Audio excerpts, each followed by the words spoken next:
Assalamualaikum warahmatullahi wabarakatuh. Perkenalkan, nama saya Indi Rofi Hasan. Saya yang akan menjadi PJ kalian di praktikum SBD 2.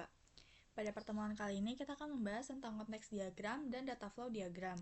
Materi ini tuh penting banget karena biasanya jadi dasar sebelum kita masuk ke perancangan sistem yang lebih kompleks. Setelah sesi ini, harapannya kalian akan paham apa itu konteks diagram dan DFD, tahu komponen-komponennya, dan yang paling penting bisa mulai bikin diagram sederhana sendiri.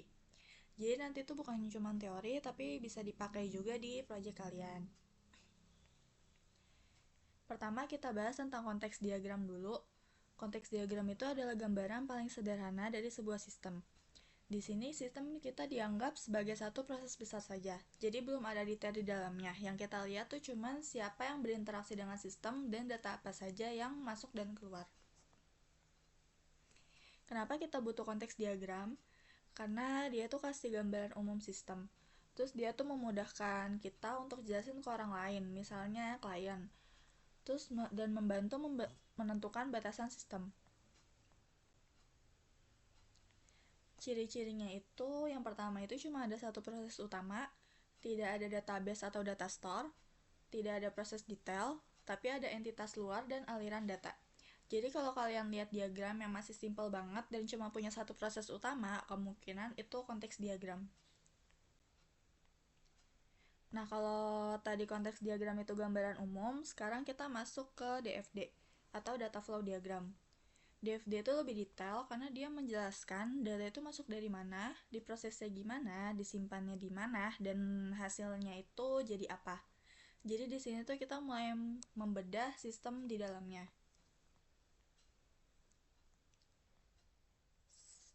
DFD itu pertama kali diperkenalkan oleh Larry Constantine sama Ed Jordan pada tahun 1970-an. Sejak pertama kali diperkenalkan, DFD ini mulai digunakan luas dalam analisis sistem. DFD ini berguna untuk memahami alur data dalam sistem, membantu analisis, dan jadi dasar pengembangan sistem.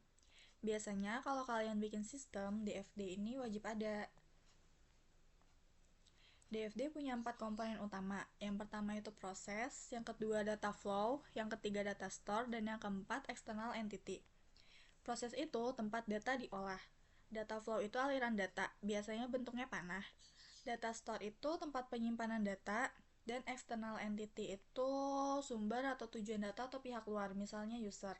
Jadi semua alur data di sistem itu pasti melibatkan 4 komponen ini. Nah, setiap komponen itu punya simbol. Yang pertama itu external entity, bentuknya kotak. Yang kedua itu proses, bentuknya bulat atau kotak dengan garis di atasnya gini. Yang ketiga data store, dia itu persegi panjang tapi nggak full. Yang keempat data flow, bentuknya panah. DFD itu bertingkat. Konteks diagram bisa juga disebut DFD level 0. Terus level 1 DFD itu rincian proses utama, dia tuh udah mulai menjelaskan detail dari level 0-nya. Terus level 2 itu lebih detail lagi. Cuman level 2 dan seterusnya itu jarang dipakai. Biasanya dia cuma berhenti di level 0 sama level 1. Jadi sistem itu tuh dijelasin bertahap, gak langsung kompleks. Perbedaannya itu kalau konteks diagram itu ngasih gambaran umum, kalau DFD itu dia ngejelasin detail. Terus konteks diagram itu ngejelasin cuma satu proses, kalau data flow diagram itu banyak proses. Terus di konteks diagram dia juga nggak ada data store dan cuma fokus ke internal. Kalau data flow diagram dia tuh ada data store dan fokus ke eksternal. Kalau diibaratkan itu konteks diagram itu kayak peta dunia, terus DFD itu kayak peta jalan di kota. Nah, di sini itu ada contoh kasus, ada sebuah toko yang pengen ngejual ATK di e-commerce. Dia itu punya 3 requirement yang diperlukan. Yang pertama itu berbasis website dinamis, terus ada 3 user yang berperan, admin, user, dan visitor. Lalu seluruh kegiatan transaksi dapat dilakukan secara online dan tercatat dalam database sistem. Misalnya itu calon pembeli dapat melihat deskripsi produk, menyimpannya dalam keranjang, memilih metode pembayaran, memantau proses pengiriman, dan seterusnya. Nah, dari gambaran kebutuhan ini, kita tuh diminta untuk membuat konteks diagram dan DFD untuk mengembangkan sistem. Nah, di sini ada penyelesaian konteks diagram. Diagram ini punya 3 entitas utama, yaitu admin, pengunjung, dan pelanggan. Pada admin pelanggan, dia itu mempunyai alur untuk memberikan informasi terkait data pelanggan, pemesanan, pembelian, dan memberikan komentar terkait produk yang dibeli. Selanjutnya, entitas pengunjung memiliki alur untuk memberikan komentar atau tanggapan terkait produk maupun penjualnya. Kemudian, entitas admin mendapatkan informasi pelanggan, pembayaran, dan pesanan, dan juga admin dapat mengatur ketersediaan produk, mengatur alur pesanan, dan mengatur akun pelanggan. Nah, 3 proses ini tuh masuk ke proses sistem informasi website e-commerce. Nah, beda sama CD konteks diagram tadi, DFD ini lebih detail. Admin itu punya proses membuat akun admin baru, dan data admin tersebut akan masuk ke database akun admin. Ini di atas ini ya, dia kepotong. Terus jika data admin tersebut tersedia, ketika melakukan login, admin itu bakal masuk ke website admin e-commerce. Selanjutnya, admin itu dapat mengatur akun pelanggan dan pengunjung mulai dari data ID dan kontak.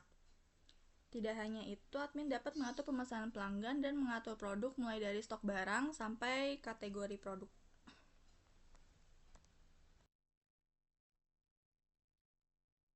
Jadi kesimpulannya itu, konteks diagram itu buat ngasih gambaran besar dan dia tuh cuman ada satu proses sistem.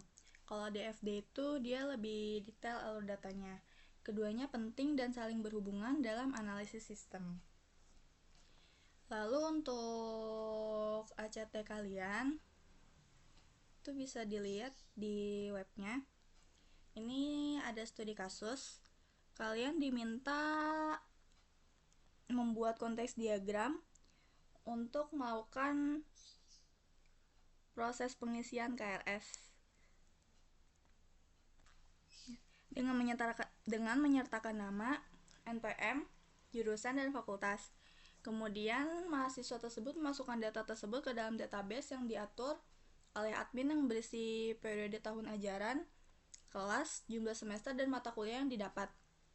Nah, mata kuliah ini dilengkapi dengan kode mata kuliah, nama mata kuliah, kelas yang diambil, jenis mata kuliah, dan jumlah SKS. Terus ada jumlah total SKS yang didapat oleh mahasiswa tersebut sesuai dengan mata kuliah yang didapatkan. Nah, kalian disuruh minta buat konteks diagramnya berdasarkan studi kasus ini. Nah, petunjuk pengerjaannya, kalian tuh baca dan pahami studi kasus di atas dengan baik. Terus identifikasi entitas eksternalnya, prosesnya, terus alur datanya yang ada di studi kasus ini. Terus kalian tuh buka aplikasi Draw.io. Habis tuh buat konteks diagramnya. Nah, terus kalau udah selesai, kalian tuh ekspor diagramnya.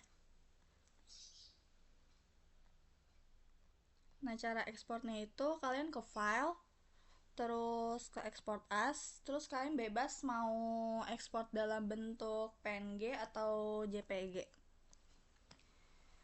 Terus setelah selesai, kalian itu buka Microsoft Word, terus tambahin informasi di atasnya kayak nama, NPM, kelas. Terus kalian simpan, format penamaannya tuh kayak gini, terus filenya PDF. Terus kumpulkan file tersebut sebelum jam praktikum habis. Buat LA-nya itu, karena di sini kita buat konteks diagram, di LA-nya itu kalian bikin DFD-nya. Jadi lebih detail dibanding konteks diagramnya. Segitu aja, sekian dari saya.